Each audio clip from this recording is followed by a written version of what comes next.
Hi, everyone.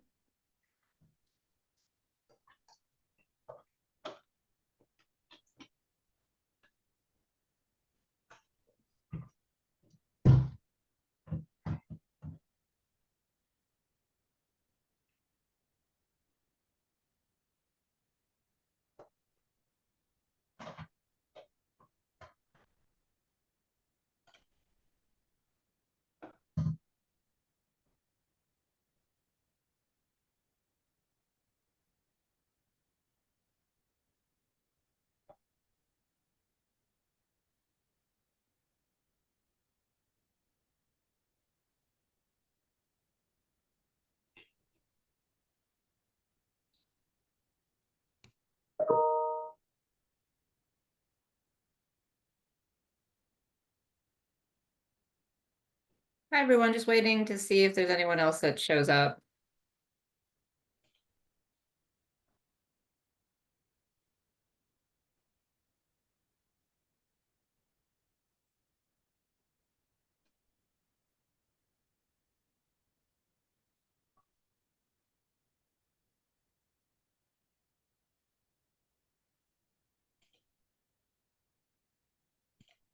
Can I warn everyone, I've been on vacation for 2 weeks. This is my first day back, so I am scattered and fuzzy and all of those things and panicked at all my emails. So please be gentle. It's gonna be great.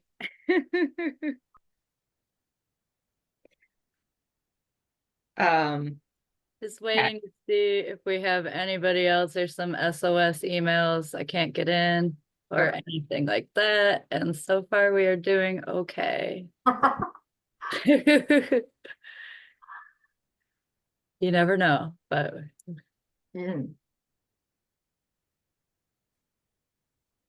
Neil, I have to say, I've seen your name everywhere, all over like all of the stuff that I read all the time, but this is the first time that I think we've ever been face to face. So nice to meet you that way. Well, I'm delighted to be here. When I was at the university, your grant program didn't work well for student schedules. So now that I'm retired, perhaps I can get back to doing what I do very well. Great. There's some other familiar names on here.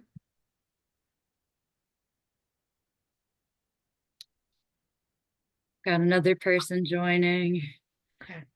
And I would like to say that, Courtney, you don't look at all like Leldon Langley. So I had to get on the ball here to change the name. You can see that we definitely share accounts.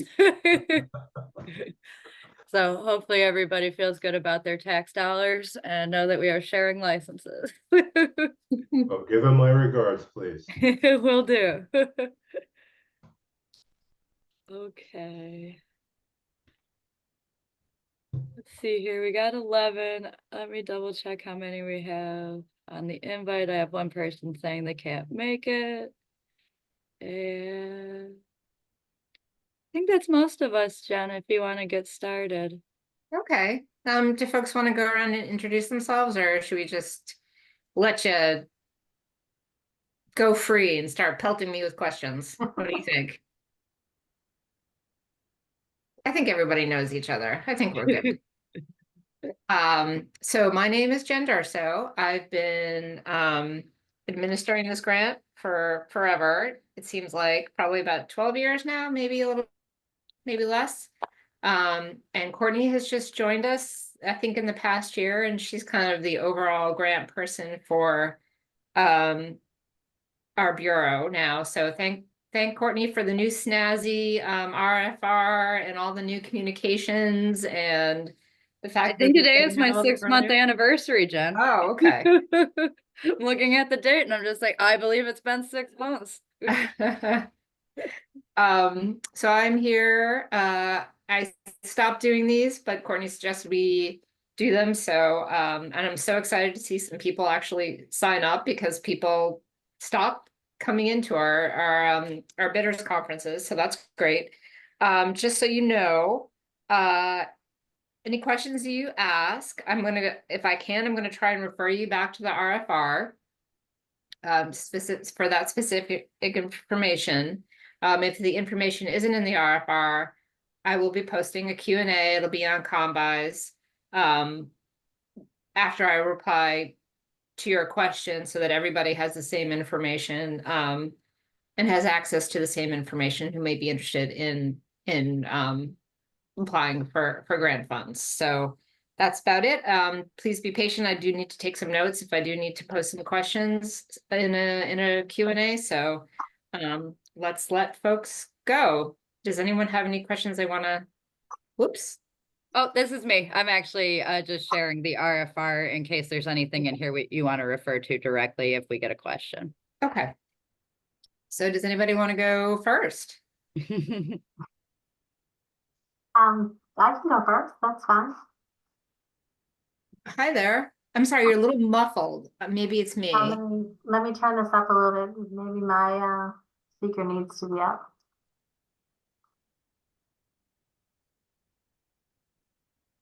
I don't know. Is that any better? Yeah. Okay. So we have, a few projects we're looking at in the town, and as always, finances are a big concern. So we have a larger project that we're hopefully starting within the next year or so, but there's small parts of that project that I think may fit into this. Okay. And I'm not sure. Right now on our well 6, 5, and 8 project, we have the chlorine and pH and things like that all they go through a CL17, and I'm not sure how much you know about that, but it uses a great deal of water just to test the water for the levels of the chemicals. And I've learned over the last year that they have some of these devices that you can put actually into the main, so you're not having to pull water back out and just waste water and dump it down the drain. I don't have pricing or anything on that, but it would be something that would save a lot of water for us if we could do this through this grant. Okay. And I'm not sure if that's something that. So to summarize your question, you're asking if there are internal meters and sensors that can be used for testing for specific chemicals to avoid having to divert water for that purpose, if that's an eligible equipment purchase. Yeah. Okay. So what happens, I guess my question is, what happens to this water that is removed from the system to test it? It just goes into like it just gets dumped down the drain. It just gets dumped down the drain. Okay, I would say that would be an eligible project. I think the challenge will be to tie it back to the goals of the Water Management Act grant, which are to minimize and mitigate. So my suggestion in an application would be to focus on those two criteria and really bring it back to that. But yes, it would be an eligible project. Okay. I mean, because we're paying to treat the water that, we have to bring back through a line and dump it down the drain. Right, definitely. I understand. So quantifying that amount of water would be critical if they're tying it to mitigation or minimization. Yes. I mean, it would be great if you guys if I could use it for a meter program, but I read that that's not eligible. No, that is one of the things that is not eligible. Yeah, okay. A meter replacement program would be fantastic, but I will take that on the side. As the funding person, I will take that feedback on the side. And I don't think we're alone in that. We have fairly old meters. We have, a small amount of newer ones. As they break, we replace them. But, we have meters from the 90s. And at this point, we're walking around to read them. So I have one person whose job 6 months out of the year is walking around reading water meters, and I'd like to utilize him for many other things. Plus bring in more money through the new meters. Those would be my goals for that. Do the meters accurately read use? Or are you getting lost from that as well? I'm sure we have some loss from that. I'm not sure exactly how much it is, but we do have some loss. Any meters that are 30 years old, they slow down over time, especially if you have the nutating disc meters. They get jammed up and slow down. And we're trying to get, I'd like to place ultrasonic meters, or there's a few different types. So I'd like to use a different meter and something that can also be, there's a new one that's not ultrasonic, but they can give the people, the homeowners, an app on their phone, and they can track their usage. So if they have a leak, they know about it and they get an alert, and it's much quicker than we bill quarterly. So someone might not know they have a leak for 6 months because, you know, we bill quarterly. So if you had a leak starting at the beginning of the quarter, and then it takes, you know, 3 months to read, and then it takes another month to bill, you know, it can be problematic. So any of the new systems they have out that, you know, one, you can just have someone drive by and read it, or two, there's some that go right to the billing person's desktop. But having an app that people can look at and track their water usage is fantastic. Instead of having to wait until they get a bill, which could be, you know, 5 months later. Yeah, I think we can have a conversation offline about why we don't reimburse that cost in this grant program. So maybe, is there anything else that you'd like to ask while we're?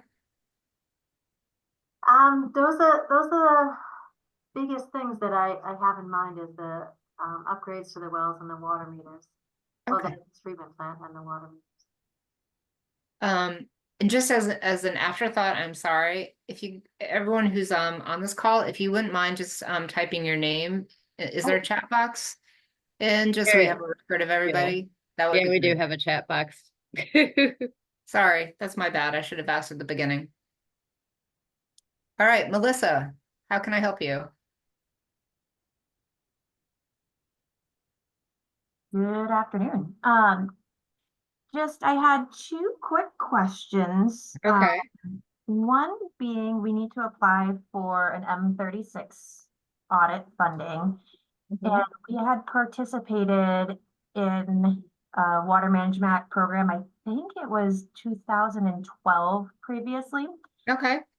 where the state had pre-procured, I guess, some other consulting firms for us to be able to work with. And they went through that procurement process.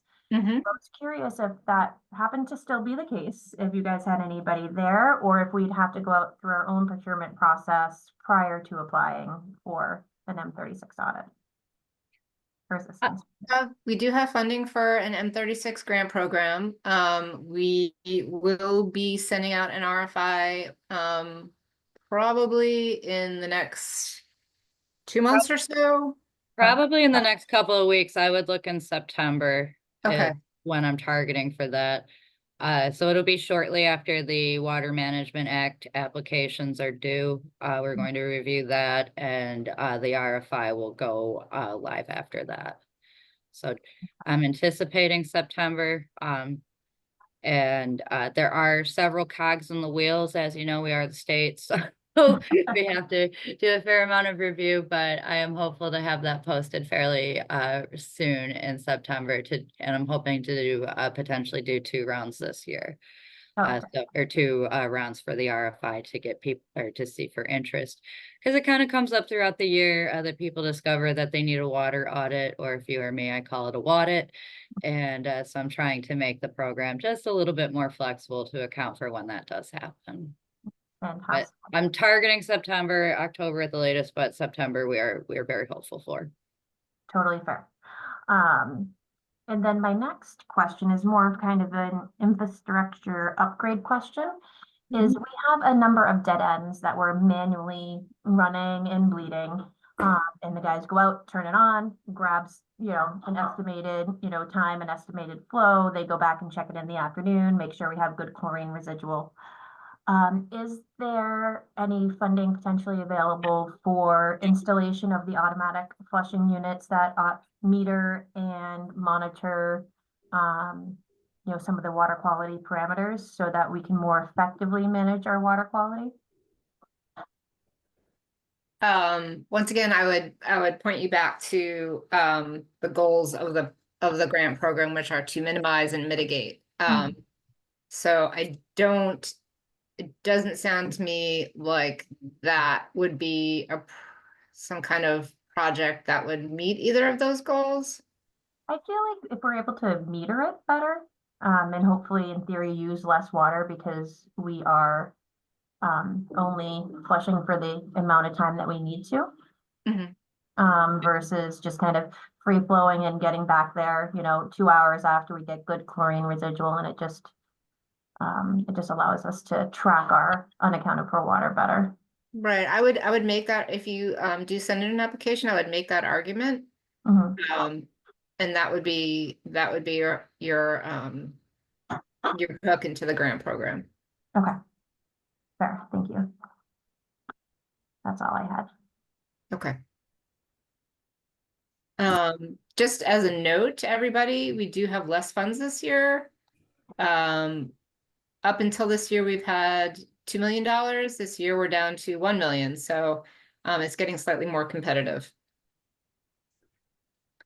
Does anybody else have any questions? I don't see any hands. Yeah. Hi, Jen. This is Peter Calderazzo. How are you? Peter? Hey, I got a quick question. So we just on the last grant we did that DP came out with, we just finished a design of a new interconnection between Hamilton and Wenham to address one of their wells that was contaminated with PFAS, and just to give them some additional supply. So we had that designed as part of the last grant, and we'd like to get that. Probably it's shovel ready. Obviously, we'd like to get it, constructed. Is that something that would fall under this, since it's a continuation project and it is for like water supply interconnection? Yes. Okay. But just note that we do have plans to get an RFI out for that Ipswich specific grant. Should be out shortly as well. And Courtney, go ahead. That that is just approved for posting through the governor's office. We are waiting for that chunk of the budget to be completely approved. But I anticipate that one will be posted not this Friday, but next Friday. So okay. So that's an RFI related. That RFR is specific to the Ipswich River Basin. Okay. And specific for PFAS funding interconnections. And so your application is going to be more competitive under that grant program, A, because you're in that area, and B, that program is currently, our estimated funding is 2.3 million. So we have more funding over there. Like the one last year. Okay, good. Yeah. That's good to know. So for you, while there's no reason why you can't apply under this program, you might find a better fit with the Ipswich River Basin water. I don't know. It's like a 7-word long grant, but that's coming. I'm just like, I'm sorry. I'm just like, we just call it Ipswich River. But that is specifically to address the impairments in that river basin, which is right where you're talking about. And the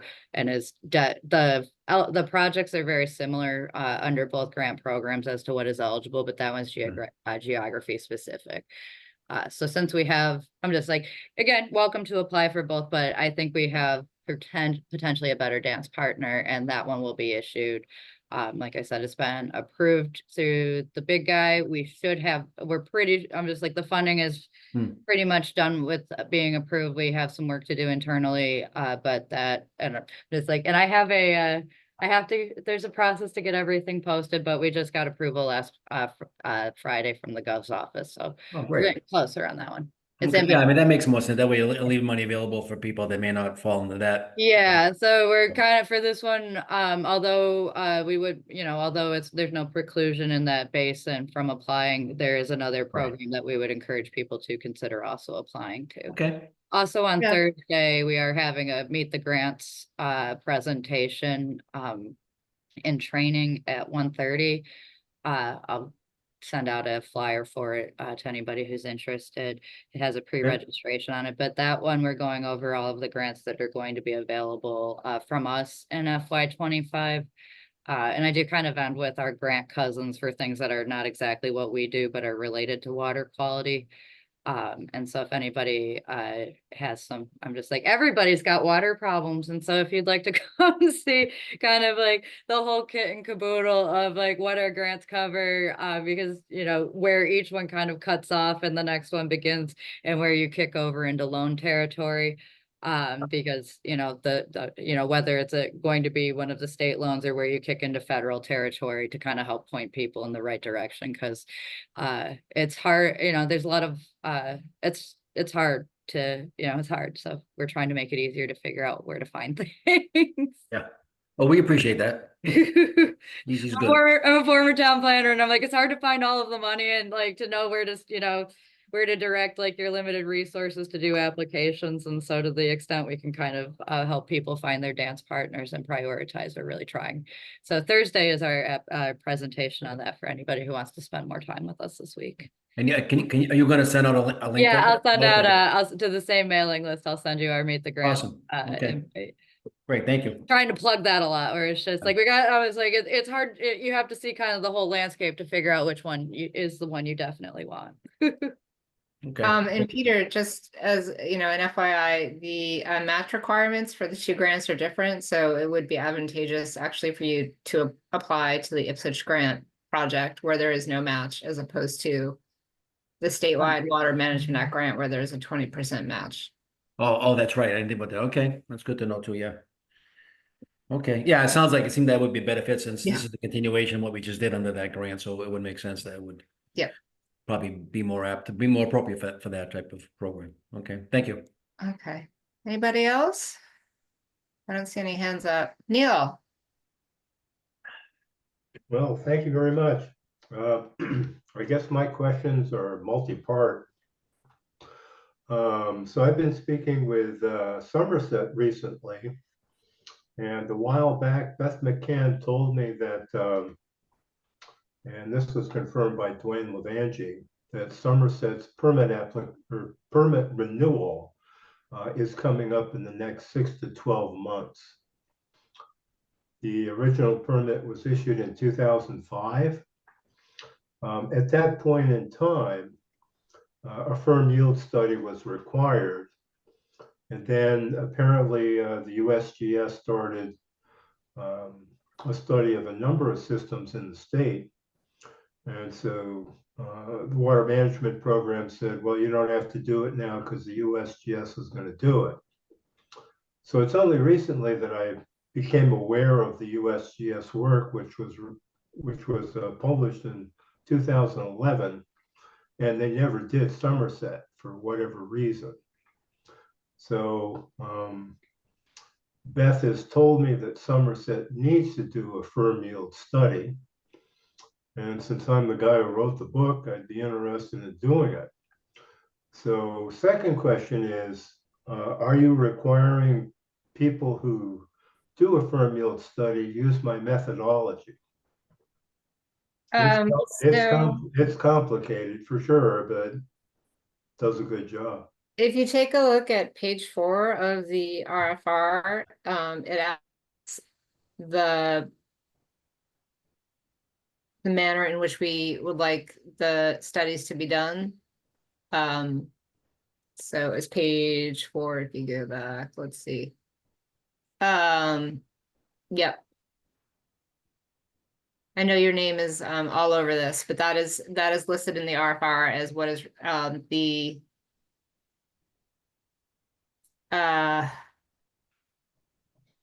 firm yield estimator 2.0. That is what we require to be used. So since I've only recently looked at what they've done, The firm yield estimator 2.0 does not conform to firm yield estimator 1.0. You probably didn't know that. I'm not sure what the question is.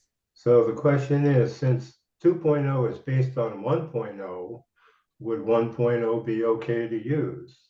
And the reason, No, I think we're acquiring version 2.0. so I'm not sure if version 2.0 is actually available to everyone to use. So I've seen the report from 2011, but it doesn't provide, software methodology or anything like that. Okay, I will go back and check that. And We can have a conversation about this offline as to what are some of the issues with the 2011 study. And that would be perfectly fine. okay. But the primary question here is if there's anybody who is missing from the 2.0, is the 1.0 acceptable? Is that where our question kind of rounds out to summarize?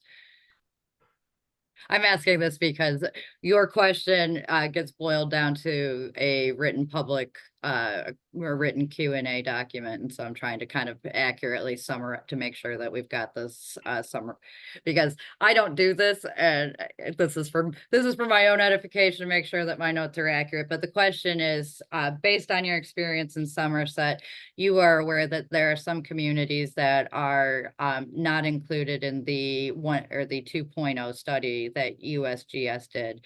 And so you're asking if firm yield studies using 1.0 are acceptable where 2.0 has not been done. And that is a separate issue from, a discussion related to methodology, which is outside kind of the parameters of the RFR right now. But do I have this accurately? Yes. Okay. Yes. Okay. All right. So let me summarize the principal issue. In the USGS 2.0, in systems with more than one reservoir, each reservoir is treated as an independent entity. And yet none of those systems are run as independent entities, they're run as combined sources. Just as a town that has multiple wells runs a well field as multiple wells, not single separate entities.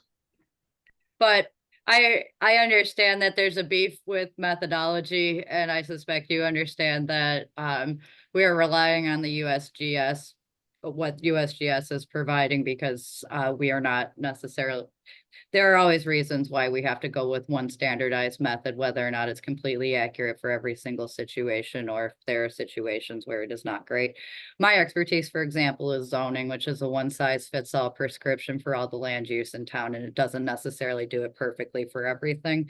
And so while there may be issues with methodology, and that may be something, again, this is something that's outside of the RFR itself and more to do with the Water Management Act itself, which is definitely a conversation, but not necessarily this conversation for the RFR, because for the RFR, it's very prescribed just with, if you want to be competitive, these are the rules. And so, so that I'm redirecting the conversation back to that, because we can definitely talk all day about what ways are best to measure things, but right now that Okay.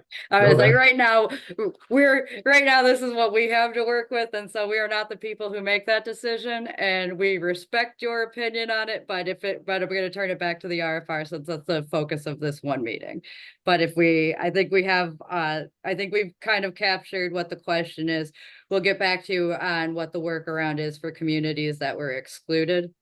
And and then there, I'm just like, and we can schedule another, a separate discussion to talk about methodology and issues related to that. But for the moment, unless there's something specific to this RFR, I'd like to give other people opportunity to ask questions. Well, or if so you have a follow-up. my last point, if Jen might be able to address this, do you know if Somerset is required to have this firm yield completed in FY25? In which case, then, they need to get paperwork going immediately. So I know that you had emailed in that question. I took it and forwarded it to Beth, who is actually the permit writer for that permit. I don't, Yes. since it's not my actual permit, I don't know what's going on with it. I asked her to get back to you, so she should be, responding to you shortly.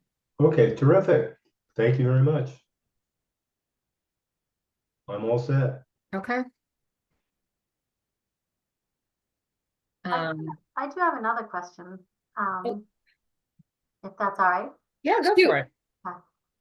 So one of the other things it does say is to study demand management for public water suppliers and municipalities to mitigate or offset proposed water withdrawal increases.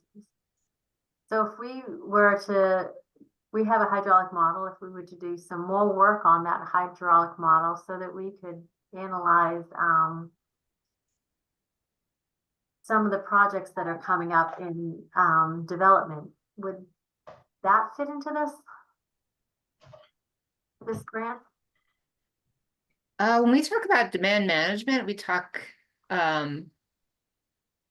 more about reducing demand, like outdoor water use restrictions and rebate programs. I'm not quite sure how the modeling would relate to that. But we have a lot of building coming our way, and we're typically trying to figure out how many more developments we can handle before we don't have water for. We have 4 wells, and So you're forecasting for future use to figure out when your day zero is of when you run out? yep. Okay. I think that I would defer you to DCR. They would be able to help you do a demand projection. Okay. So that's one of my concerns, is that as we build, do we need a new well? Are we going to have enough water? Things like that. That's just something to think about, and that I've thought about for the year and a half I've been here. Yeah. So I would consult with DCR, and I'm happy to give you a name there to contact and discuss your concerns with, because they do all the demand forecasts and they would be best able to help you. Okay, that would be perfect. Okay. Thanks. So you're somewhat in a situation if you want to know your scope of what you're dealing with on the demand side, so that you can then look at mitigation, which is more of our side, Yeah. or alternative sources, which is somewhat of our side too, if they're Yeah, I mean, interactions an where alternative if somebody's source- got a more sustainable well, we'll take off of that one. alternative source is great if you even have the land to take it off of. We can't take things near the beach because then we gotta desalinate. Yeah. And that I hear is expensive. I haven't looked into it too much. And then Interconnections between municipalities is one of the things that you can do with WMA. And so where you have a limitation in Salisbury that is very, very related to your, I'm like, you've got the ocean right there, you've got geology, you've got, soil conditions that are not necessarily working for you. A lot of what we do at the state, even though we are a home rule state, is talk about partnerships and, working with your neighbors, which everybody hates locally. And I understand that, but interconnections from more sustainable water supplies and exploring that is one of the eligible things that you can do at WMA. we do have an interconnection with Amesbury, but we use it very rarely, only in emergencies. That one, a fire like redundancy contract. More when our wells go out because of Okay. power outages and things So you like have that. you have an emergency supply agreement with Yeah. them. Melissa, I see your hand up. Where did you go? Oh, you moved on my screen. Sorry, I put my hand down. Like, oh God, she left. One of the reasons I love attending these things is because I start thinking about other questions when people are asking their questions. Why we encourage attending. So one overarching question, if I'm thinking about a number of different projects that could potentially fit the Water Management Act grant, should I separate out those projects into different applications. One is like minimization, one could potentially be interconnections. Should all those be combined or be kind of separated out? I would say bundle them together Mm-hmm. to an application. And that way we can, we're always able to, if there's a particular task that we don't like, or we don't feel meets the bill for our requirements, we can remove that one task. But just for ease to bundle them all together.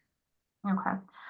In the grant application, there are budget tables where we ask you to do kind of like line item task identifications, which makes it a lot easier for if we're going to partially fund an application Okay. based on different tasks. It makes it a lot easier. And it's not necessarily that one task is a bad task versus another. It might just be in the grand scheme of priorities, something in your application. We might, we only have so many nickels to go around, and we're just, in order to maximize the work, and B, it does make it a lot easier for us to do partial funding. But if there's a prioritization on your own side of what is more important, you can indicate that to us too. And like we read, so there's room for narrative. The important things with grant applications are definitely read the RFR. Read the scoring criteria, because it has the questions in it that, the application itself will have broad categories. The individual questions we're looking for you to answer to that, tell us that's what we're scoring on. We're the state, we're very clear about these are where your points are. And so if you answer those questions, tie your projects to those questions, tell us how you feel about certain things, where it's just like, this is very high priority to us, but if you happen to have a couple of extra nickels, we'd love to do this too. Let us know, and we'll, all of it is open for consideration. Follow the format, though. The format's required. I hear you. Don't get creative. Yep. Okay. Next question, based off of Peter's kind of questions, interconnection planning. And I haven't dug into the interconnection part too much. Can we use it to plan for setting up and metering actual interconnections and making them so we're able to actively manage them? We have a couple interconnections, but we're scared to use them and to exercise them and to flush them because, AC pipe haven't been exercised in a while. Is that something that we could potentially, file for, if we can tie it back to the goals? Yeah, I think there's a big difference between residential meters, which could be on residential property, and a master meter between two communities that, might be on public land. I think that would definitely be an eligible project. I know in reviewing everybody's UAW every year, I see a lot of interconnections that have been metered and no one really knows what's going through them. And so that's a big source of UAW. So I would talk about unaccounted for water. I don't know what the situation is in your town, and being able to potentially reduce your UAW. Right. Makes sense. And then also talking about, kind of more regional interconnections, regional supply and sources. For, I know Littleton's kind of been involved in a lot of the conversations surrounding, bringing MWA water to this neck of the woods to deal with water supply issues due to PFAS, which would then help, I guess, mitigate, some of our stream flow situations that we got going on. Would we be able to apply to use any of the grant funding to help with that planning process? Yes, that would be an eligible project. Okay. If you want to partner with anybody else on that application and submit jointly, we would welcome that as well. Maybe you'd put them in the lead. Put that on them. Fantastic. There's not a lot of money to go around, as you said. Regional bang for your buck is always good. Like I said, we understand why partnerships are difficult, but at the same time, if there's any that you can swing, that's certainly something that we encourage, where you can, because obviously as the state, we do get a little more bang for our buck out of that. But again, we understand the challenges of, sharing. Sharing is not understood. popular between the municipalities. We get it. Totally fair and appreciate it. I'm all set, thank you. So I had one more question. Does climate change interest you with regard to this grant? Climate change, particularly in those communities, coastal zone communities, there are some additional requirements in there in terms of making sure that your projects are compliant with that. But, oh, and I just paused the screen share, but climate resiliency and climate is kind of, it's a state priority that's, you know, it's an overarching priority in basically all of the state programming that that when any work that is done needs to be kind of working towards resiliency, which is why even with water management, the purpose of Water Management Act is to draw from more sustainable water sources and to reduce the overall draw. And so that's why a lot of it focuses on reducing unaccounted water loss or reducing drawing on overburdened rivers or water basins where we have flow, where we have a lot of impacted basins for a lot of different reasons. And so the whole purpose of the Water Management Act is actually resiliency and sustainability. And to that end, their resiliency studies are eligible, as well as things like drought management studies. We have a few other programs as well, not just with drinking water, but also wastewater utilities and stormwater that are for resiliency upgrades. Those are in the Meet the Grants presentation. So that sort of resiliency, as well as cybersecurity resiliency, which is not one that, we think a lot about climate, but we don't necessarily think about some of the other resiliency issues that we have. But that's a Meet the Grants. We have special things for that, but also resiliency studies are factored into WMA. We love resiliency. So it's back to my interest in firm yield studies and global warming impacts on that. So I'm just putting the website in the chat for where this RFR is located, if you wouldn't mind using the second one.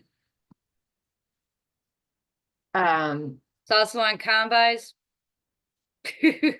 Registered for combis. You need to have combis to do business with the state. So if you are awarded a grant application, you do need combis.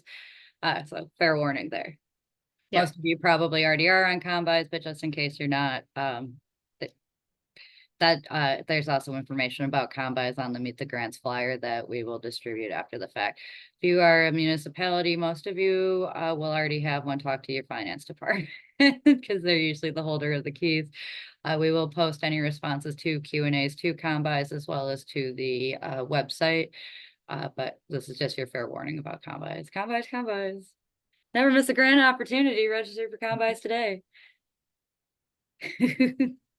Are there any other You're having questions? too much Seems like fun. there's- Sorry. I just said Courtney's having too much fun. I am. If we're not having fun, what's the point, my friends? And just a pitch for, working with your local watershed organization that carries a lot of weight in your grant application, as well as letters of support. So think about pulling some of those together. Anything else? I saw some other familiar faces on here, like Matt. Matt, do you have any questions, or are you just loitering? Loitering, I guess.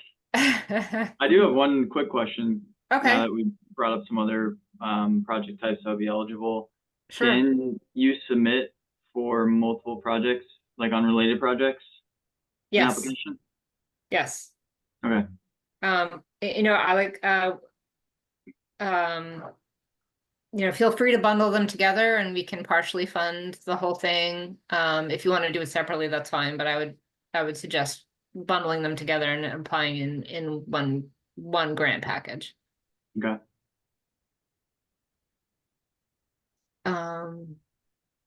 Anybody else? All right, thank you. I will take these questions as well as any others that have been submitted and put them into a Q&A, and that will be posted on combis. Feel free to reach out to me via email if something else pops up before Friday, I think. And the responses to the Q&A should be up a week from Friday. Thank you. Okay, great. Thanks, guys everyone. for Thanks, attending. Shane. Thanks, Courtney. Bye. All right, bye-bye. Thank you. Bye.